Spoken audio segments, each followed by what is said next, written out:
ஆலயம் உனக்காக.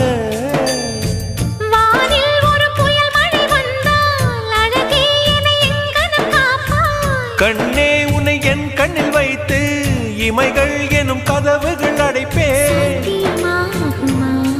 நான் சத்தியம் செய்யவா? தொடு தொடுவெனவே வானவில் என்னை தூரத்தில் அழைக்கின்ற நேரம்.